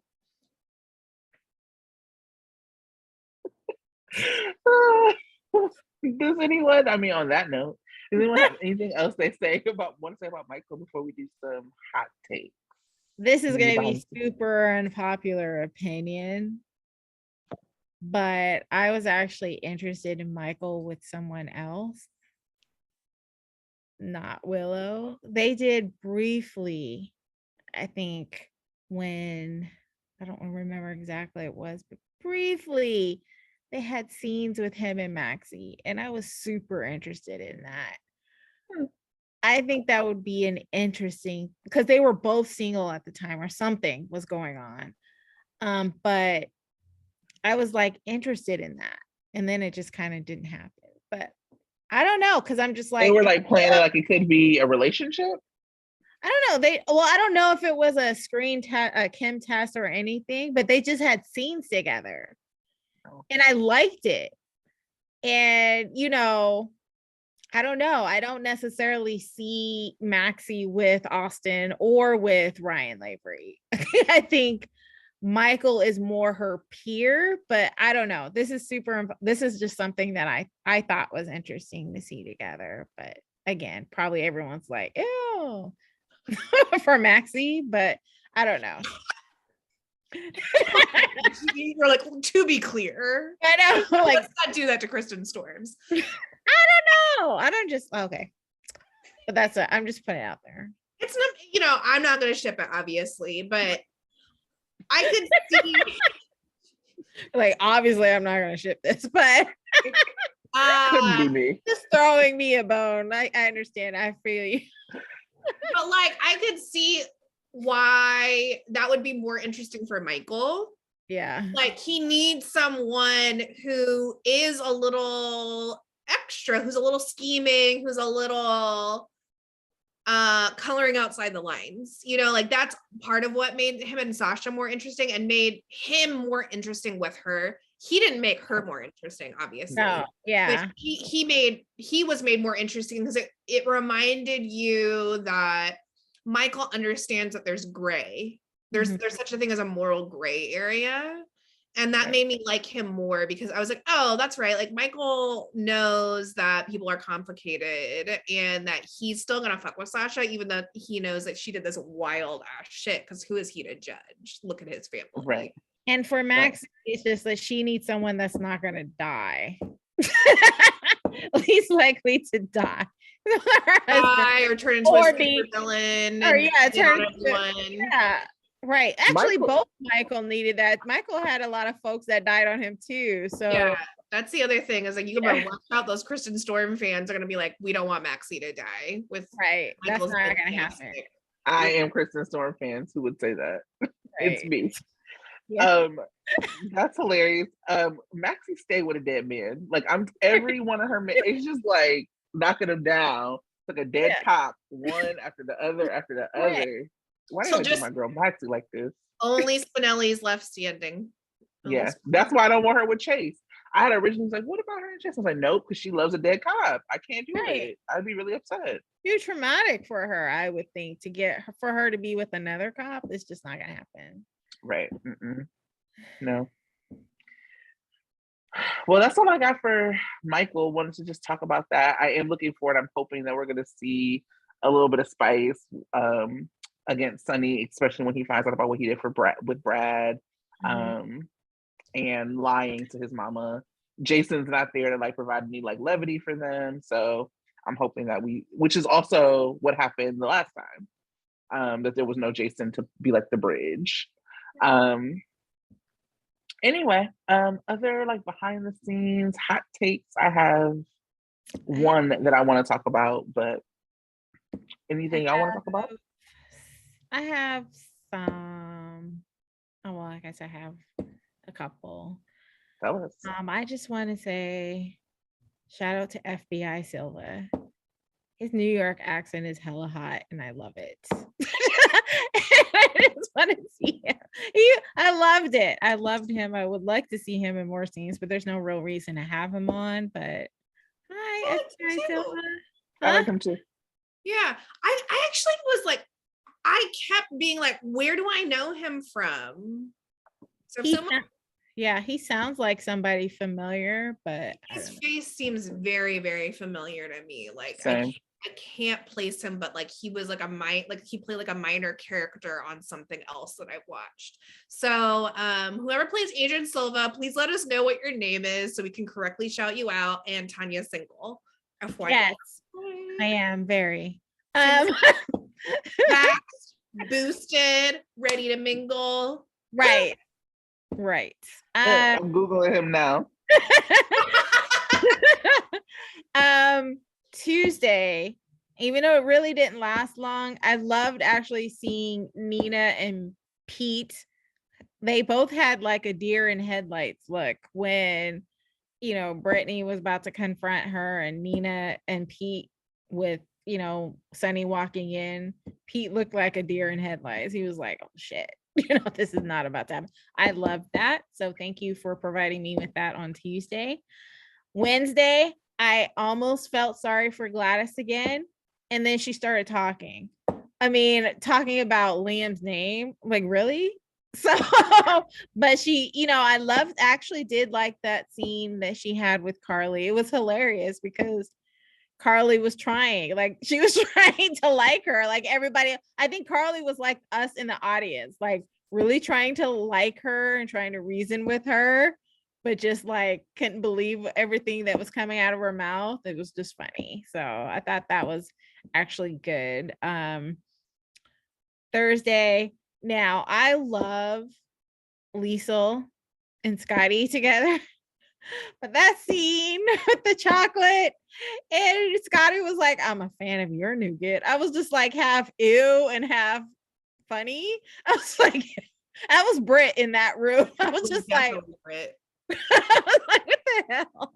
But I love them together. It was so amazing. But I was just like, fan of your nougat. Oh. What is up with all the flashbacks of scenes that happened 2 days ago? I don't like that. So like Willow kept flashing back to when she overheard Sunny and Nina talking. Like you didn't need to do that flashback. It was a reminiscent of me of when we were in the pandemic where they flash back every other scene. And I was just like, this is too soon. We don't need them to be flashing back scenes that happened recently. So I did not like that. So stop it. I don't want to see that. So yeah, those are the hot takes that I had that what stood out. Yeah. Okay, so if you saw me looking away, it's because I googled this guy. How I know him is from How I Met Your Mother. Sandra, how you know him is from Station 19. He was a day player on Station 19. Oh, was he a firefighter or a cop? Incident Was he the command. cop in the episode where all the black firefighters got arrested? No. No. That was not him. I thought he might have been like the good cop on that one. Like there was I don't think so. Who was like trying to play like I'm the reasonable one, but he was obviously complicit and everything fucked up that was happening. Anyway, that's Station 19. I'll look. Hit us up if you want to talk Station 19 and how we're still mourning Dean. We are happy to talk about that. Can we talk about that? He was also on an episode of Modern Family. What's his name? On Modern Family? No, what's his actor's name? His name is Joe Nieves.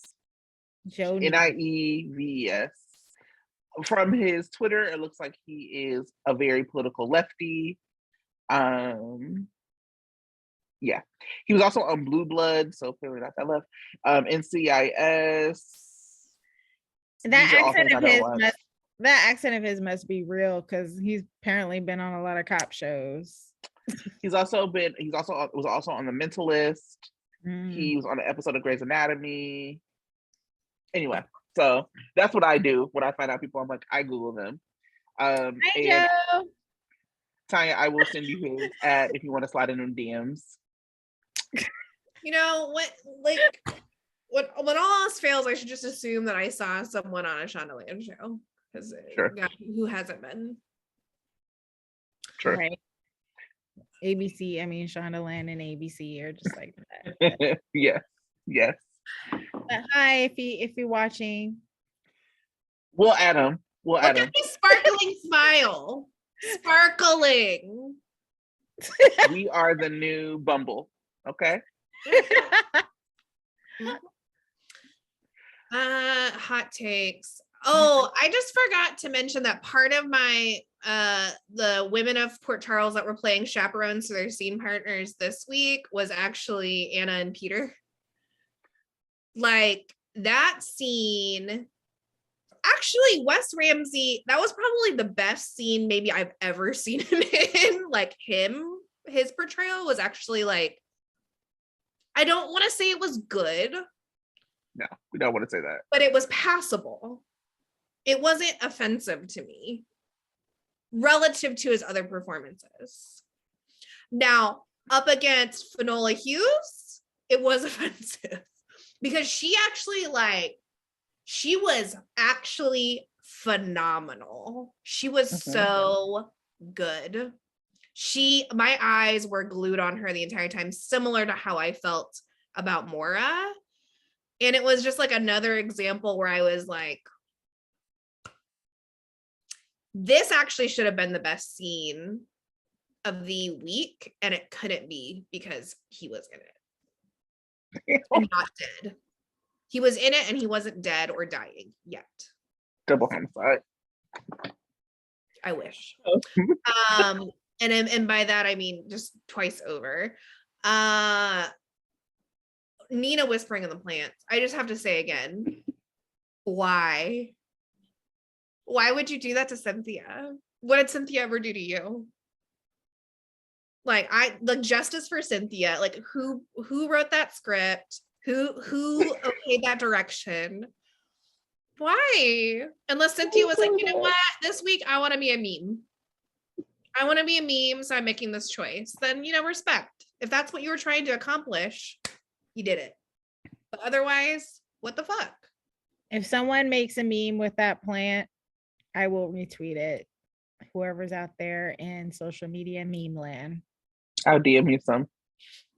Did you guys see the one with the moss and Pete in the cell? Oh yes. Yeah, I did. A new classic, really. Right. Also, the teen pacing is fucking awful. It's not a new take. It's not a particularly hot one. It's an evergreen take, but it's been especially bad. I don't have a lot of necessarily the same concerns that other folks have about what's happening with the Sabrina stuff right now. But I see why people are upset. And I am also upset at how we actually haven't seen them all together, like multiple teens in one scene since the gallery scenes. And then we had a little bit of them over Thanksgiving, right? With Spencer having like the media stuff with the Cassinines. Just reminiscing to better times last week. And then Joss had her reaction to Jason dying. But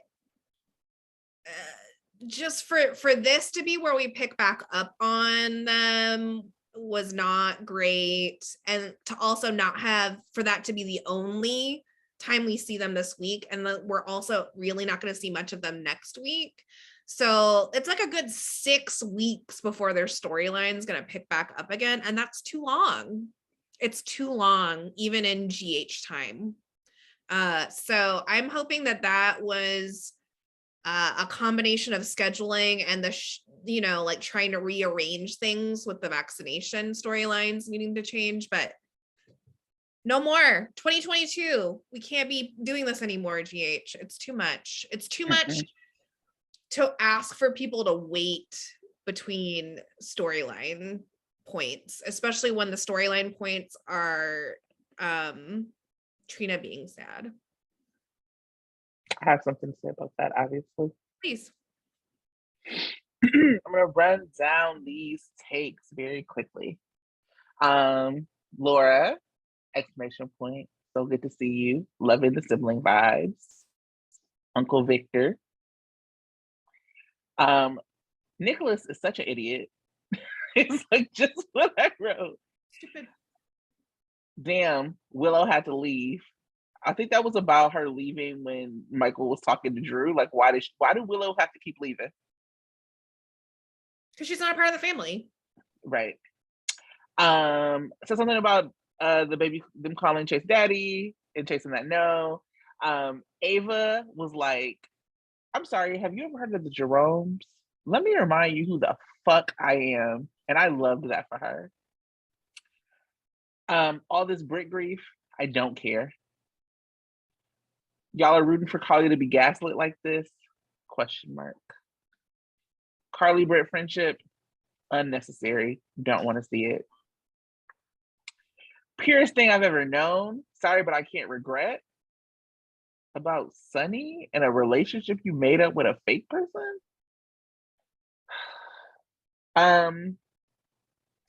Stop fucking whispering. Peter is not good enough to have all this comparison to Faison. Let's just stop. Bonded over loneliness. Starting to really like the idea of Cyrus sending Esme, as Sandra pointed out a couple weeks ago.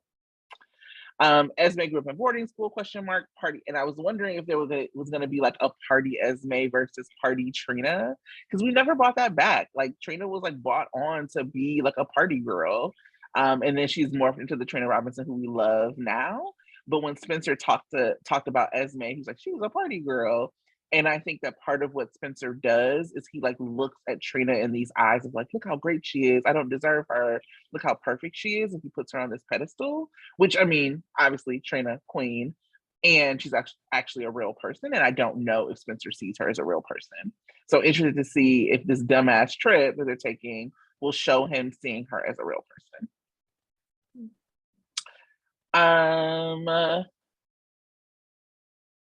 That new chapel set is nice.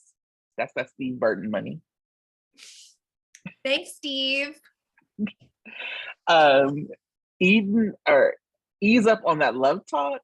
I feel like that was a wink from Eden to be like, these crazy ass Frida shippers are not about to bring me in this. Eden is about to be that fucking Nene Leakes shit. Like, now how I get in it? See how they be putting me in this stuff? That was Eden. She was like, I feel like Eden probably put that line in there. She's like, I check soap Twitter. And y'all not about to do me this way. Okay? Thank you. And you know what? I'm a Sprina shipper. Eden was like, I'm a Sprina shipper. And you know what? I fucks with Eden heavy for that. Like, she was like, I pay attention. I know what's being said in these internet streets, and they're not about to say it about me if I can help it. And I liked it. I appreciated that. We literally have to hear about Carly's loss every day. I don't care. Then I put, not Epiphany being a Jarly shipper. Checking my head. Isn't Hummingbird Cake how we found your mom before Tad? Okay. So this already. Oh, Mo with the sit down and relax was definitely about Wes's acting. Like that was not Sunny to Peter. That was more Reese to Wes. Sit down, relax. And he did. How does the whole organization not have backup enforcement? Again, why didn't Jason have interns? Why was he still murdering in his 50s? I don't get it. And what was Carly's meltdown about replacing Jason was so weird. She's like, he can't be replaced. I mean, you could maybe do a replacement his role. And Sunny's just like, yeah, that's what I was talking about. What are you talking about? Like, I need you to we're gonna hire We're not gonna hire a new Jason for our lives.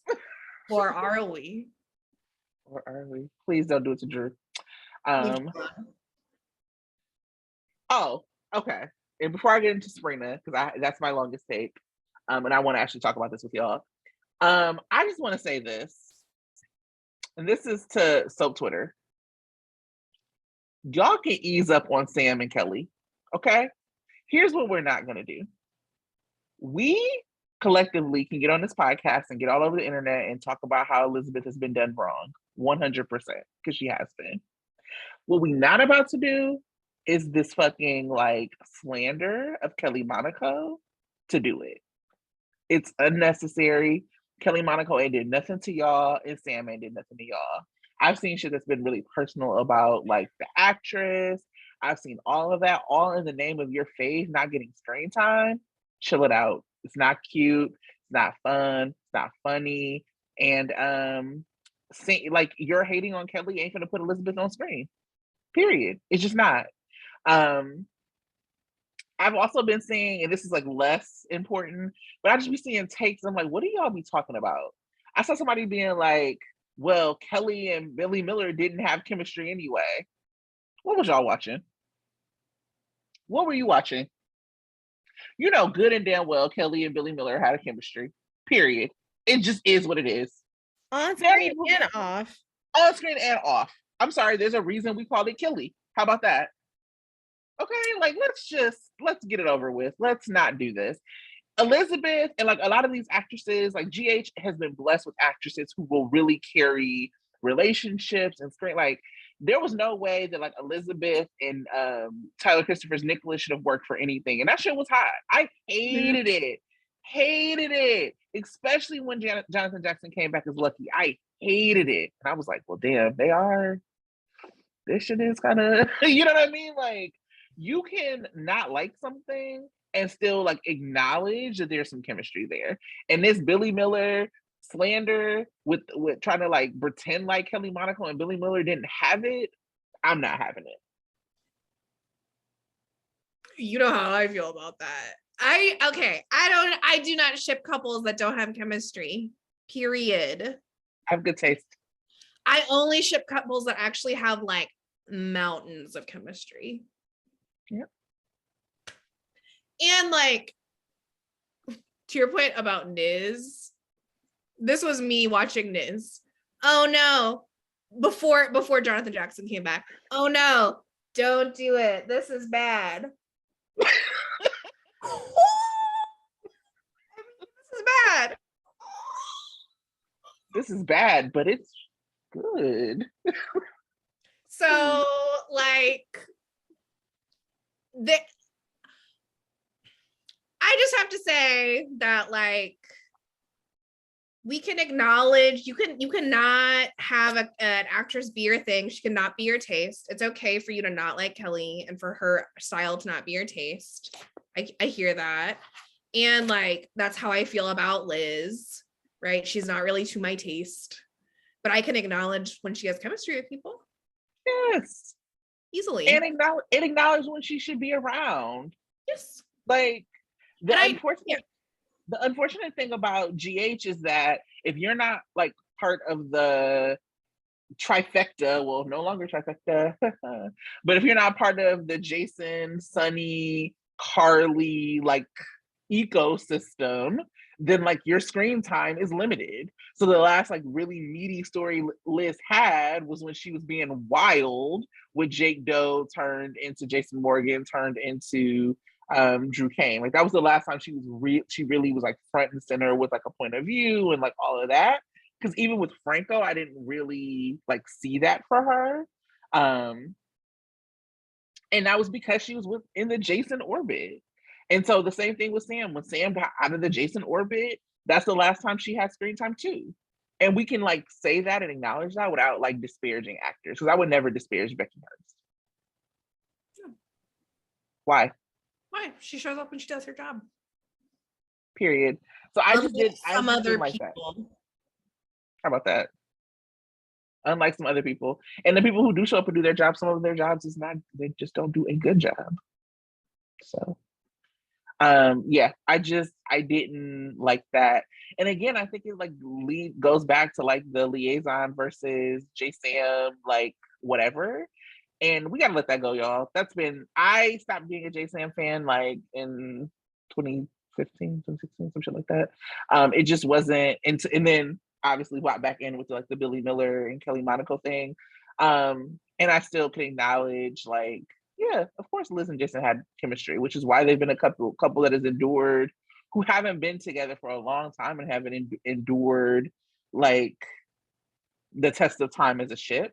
And we just don't have to go after actresses. So I wanted to make sure I said that. And then I have really strong feelings about Trina being a fifth wheel. I don't like it. I have said, and I again will repeat, I don't necessarily think that there needs to be like a boyfriend for her. I think that to Sandra's point, the spacing and the pacing of the teen storyline has been as such that I would actually not. I don't want them to like introduce another character that's explicitly for the point of like putting more of a distance between Spencer and Trina. I think that they need to fill out that teen scene anyway. So like if they brought in another actor who happened to be interested in Trina that she wasn't interested in, that's fine. But there's just something that doesn't sit right with me on her like fifth wheeling it. Even this whole idea where Cam was like, oh, it's not really a couple trip, it's a friend's trip. Then why is it the next scene it's the four of y'all together? You know, like it just doesn't sit right with me. I don't like it. When she was and there are very easy ways to remedy it that don't even involve putting somebody on screen. Where it's like she's studying at Kelly's and Cam comes over and they're talking and he was like, oh yeah, you're gonna go meet that guy, right? Or like whatever it is, like something that like just shows that she's not twiddling her thumbs waiting for Spencer, because that's actually not compelling either. Yeah, I don't like the fifth wheel thing, and I think especially with the trip it comes up more. There's just no way I'm going on a couple trip with two couples with one who has a person who I'm kind of interested in. That doesn't make sense. I'm not doing that. It doesn't. I don't like it. I'll stop there. I don't like it. Yeah, I mean, I think there's so many ways that are mishandling so many other storylines that sometimes I feel like I give them a pass with the teen storylines because they're just better in general.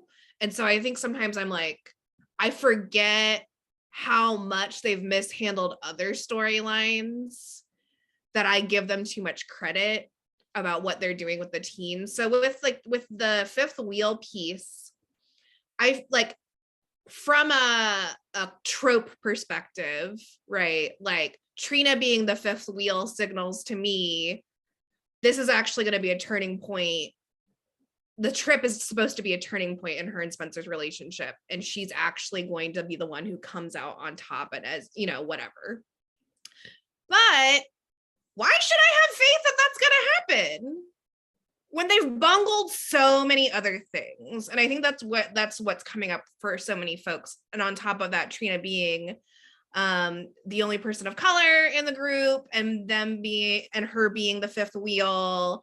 And we know how poorly, as we have deep dived many times in the past about the way that GH and Daytime handles interracial relationships especially between Black women and white men. And so, and there's those layers and the fact that there's so much time to wait in between that I'm just like, you're leaving us on these really sour notes and not giving us much to work from. So yeah, do I hope that this trip yields something interesting and that it'll be worth it? Sure. It would have been more effective if it was something like they started planning the trip and then they went on it 2 weeks later. Not they started planning this trip in fucking October and it's not going to happen until the end of December. Yeah, because you wanted it to be a Halloween trip, and then it's you know what I mean? Like it's been a while. I have one more, but go ahead, Tonya. Oh, I don't think I was going to say anything. Oh, Sorry. sorry. Sorry. I think that the other part of the fifth wheel, like the trope, is that that shit just doesn't work when you have like a black girl. It just doesn't. It's not the same. And we've actually seen it like play out poorly on GH in like former teen scenes. And so there is only so much you can tell me that Trina is the shit without like actually, and I'm not saying that only a boy or a man can like corroborate that Trina is the shit, but we have all seen, and I think that a lot of us know that you can be amazing and somebody could like you, and that um, somebody can be attracted to you and put you up on this pedestal, and that does not mean that y'all are going to be together. I think that we know that Trina and Spencer are like headed that way, but it doesn't have to be in in the ways in which they're playing it out. And they are like pressing even harder on making her the fifth wheel. So it's not just because like there could be like she is the fifth wheel, but whatever. But they're actually playing it where Esme's being like, "Oh yeah, sorry, Josh took your man," or "Oh, Trina's by herself." And so there's one thing to like let the fifth wheel thing happen, and there's another thing to continue to press upon the fact that she is the fifth wheel. And that is the piece I think that has been the most unappealing for me, is that like here is this girl who is like her rival. And people can say all day that like Esme is not Trina's rival. That's not true. Like it like she is with Spencer, and Spencer has like, as bumbling and dumb as he sounded when he said he loved her, like he has said this. And he's also, I think, not in the way of like a romantic love, but in like a partnership and as like a codependence way, like definitely leans on Esme for that. And so to have like Trina just kind of like sit back and watch that and be salty about it and not have a counter just like doesn't sit well with me.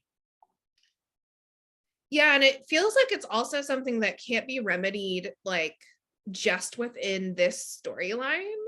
Is something that I've been thinking about, like, oh, well, what could the writers do differently like week to week? And it's actually like it's a problem with diversity and like representation on the show as a whole, in the teen scene and beyond. There shouldn't be this much pressure put on this storyline to get there wouldn't be as much pressure around representation if they had done anything right before, right? If there were legacy families still in place that were families of color. Because these are not the first people of color in Port Charles, but those families like don't get to stick around and be part of the overall ecosystem over time. This wouldn't be an issue this wouldn't be as much of an issue if there were other teens of color in the storyline, if there had been for years. So there's like part of me that is like, it must be a lot of pressure for like Sydney, for example, to have to like navigate all of this, knowing that like you might want to play your character a certain way, but then there's also all this attention to detail about how Black girls have been represented on daytime and in TV in general. And that just like, to me, it sucked because I was like, oh, her performance was amazing, actually, at Kelly's versus Esme. Like, I thought her, the subtlety, like her wit, but also that like little hint of sadness and vulnerability. Like I thought she did a great job, but what we ended up talking about, and rightfully so, was the fucked up optics around the scene. And so it's not just like something that the writers can just fix in the storyline. There's like some long-term work that you don't get to have instant gratification and instant props over. GH. Mm-hmm. Yeah, I mean, 100%. Sydney killed that scene. It was so funny. It was, I mean, like every beat of it, she was like, "Oh, really? You like working there?" Huh? Like it was just like so shady, so perfect, so like what we like know of Trina, where she's not gonna get in the mud with you, but she's gonna let you know what she thinks. It was played so perfectly, but yeah, we walked away talking about why would she go on this trip. you know, and not about this like very nuanced and funny and like, I mean, that performance, it felt, I think maybe for people, as like a throwaway like set of scenes, but it definitely was not. It was like the beats of it were so good. And yeah, I mean, she has to shoulder all of the diversity. She's been the only Black teen, and the only time she's ever had the chance to express it was that storyline where she like went off on Cam for like almost shooting Jason or whatever. But like that's the like, so she's like expressed some things around class which have been really funny because like your mom's a doctor, but she's never really, aside from that, been able to express anything around race. You know what I just realized? Trina as a character, not Sydney as an actress, Trina as a character has both been the only Black teen and the only Asian teen. Yes. Yes. Trina was Asian for like 2 episodes. So Yes, just would like to lift that up, GH. You're literally putting all of your diversity in the teen scene on Trina. Mm-hmm. yes.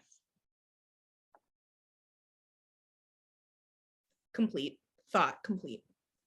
I mean, I agree with you. I don't think Trina should go on this trip. I think the trip is stupid. And just like, why are you going on a trip? Yeah. So yeah, I actually kind of hope it doesn't happen. But if it serves some sort of moving forward of the relationship between Spencer and Trina, then fine. But hurry up and have it. Stop talking about it. Yeah. Please. Yeah. What I hope ends up happening is that this ends up being our favorite trip that's ever happened on the show ever. But it's gonna have to be to make up for how long they've been talking about this shit. I mean, the other we thing better walk away from this trip being like best trip ever. I'm Wish I'd been rejuvenated, on they're that trip. rejuvenated, let's do it. I think the other thing that could have, I mean, Sydney could have still, or Trina could have still gone. They could have like had the 4 of them go and then needed Trina to come up and say something or do something or say something. But like this idea that she is planning to go on a couples trip is just bizarre. And from what it looks like, pretty unnecessary. Because like Esme can throw in the same digs if Trina wasn't going. It would feel more true to character. So anyway. True to character. Yeah. So do we have any predictions for this week? Yeah, I'm sure you do, but I do. They're not good though. oh. You know, it's gonna be a dead baby Christmas. That's, I mean, yeah. I think that there are spoilers that confirm that, but also you could really tell from the lead up into the storyline, like, Yeah. if the baby was gonna survive, they would just be like, oh my God, it would look like the baby wasn't gonna survive. They wouldn't walk into their room all sad and closing the door. Yes, and all the lead up, all the happy, sweet stuff actually in the lead up in the last couple weeks has been for me the indicator like this baby's gonna die. Because that's just like how buildup works with these kinds of things. So yeah, just another depressing ass holiday on General Hospital. And I wonder if that's also going to open up, you know, are they going to break up Brando and Sasha to kind of give them more story? I hope that if they do, it's to like bring them actually back together and like give them like a fuller build up like they should have had if they, or that they probably would have had Sophia not been pregnant. So I could see it being like a reboot for their relationship. I hope that that's the case because I like them together. And I think I don't like a dead baby. I also don't necessarily think that the show needed another baby for people in this storyline. So like, I don't want to watch the dead babies storyline. I don't know why they had to do it like this over Christmas, but here we are. And we're going to be seeing a lot more of the courtroom set in the next few weeks. So we had said before, courtroom sets the new Metro Court pool. I hate being right. So Brad's parole hearing is going to be this week. I think it's pretty clear Brad's going to get parole. Otherwise, there wouldn't have been that scene between Selena and Britt, with Selena threatening Britt very skillfully to stay away from Brad. Who is a worse influence on the other, Brad or Britt? I can't tell, which is why I love their friendship so much. And then we're gonna see the next trial scene will be Nina. I think that's gonna be happening the week of Christmas. And then I don't know when exactly Spencer's hearing is supposed to happen, but I'm assuming it'll happen early in the new year. So get ready for that court set. Very exciting. Everyone loves a sexy courtroom. Maybe FBI Silva will come in as a new court bailiff. Oh, maybe he'll What a fall from grace. maybe if we're lucky, he'll get to come and guard Laura and Martin in Port Charles. That would be amazing. And then he does a stellar job and decides to take on a special assignment in Port Charles as a special investigator for the FBI. I don't know. Or a special assignment in your heart. He's already there.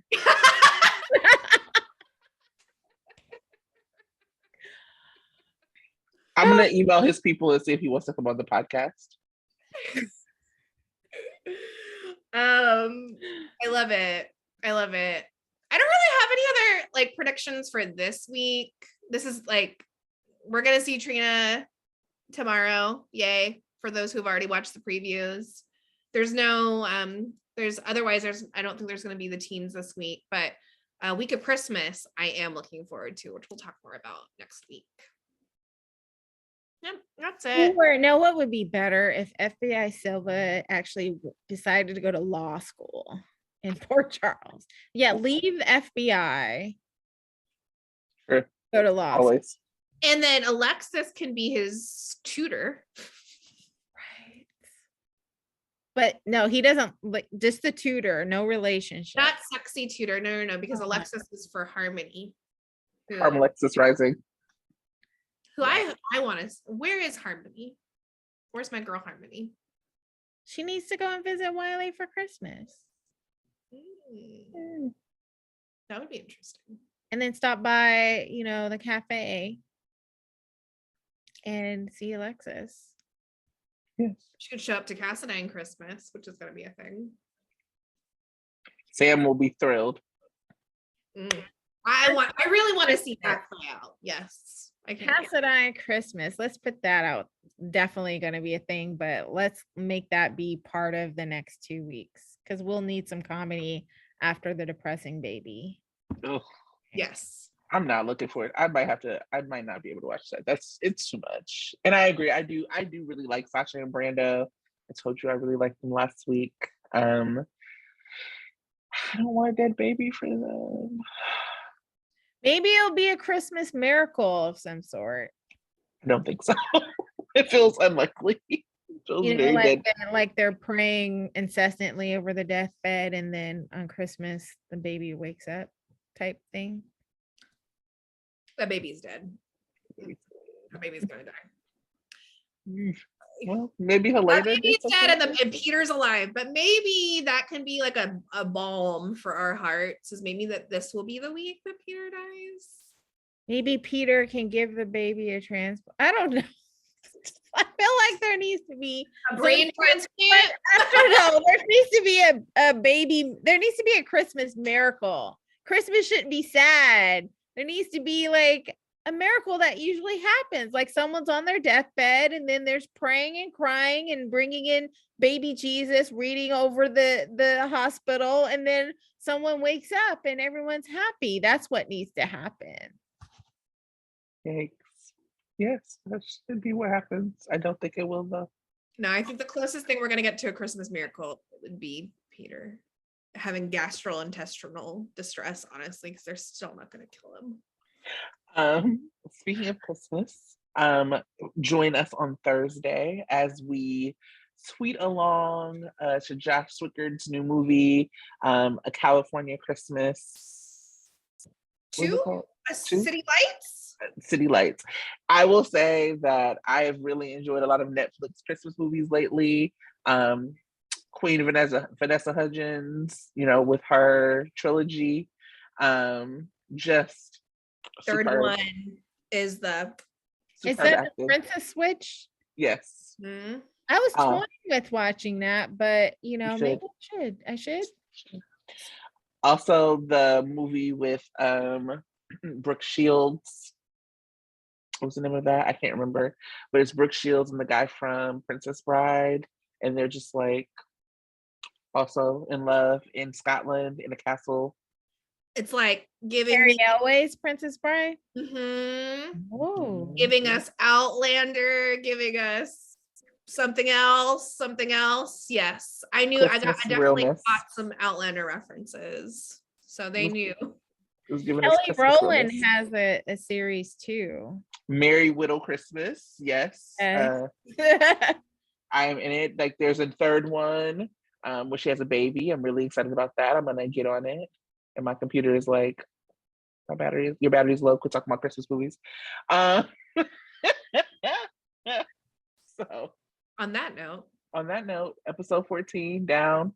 Join us for the live tweet. Follow our Twitter of Josh Swickard's movie on Thursday. I'm gonna wear a Christmas sweater. I gotta dress up. That's just what I do. Okay. I have a Christmas sweater that's supposed to be coming in the mail soon. So if I have it by then, I will also wear mine. Bye, y'all. Bye.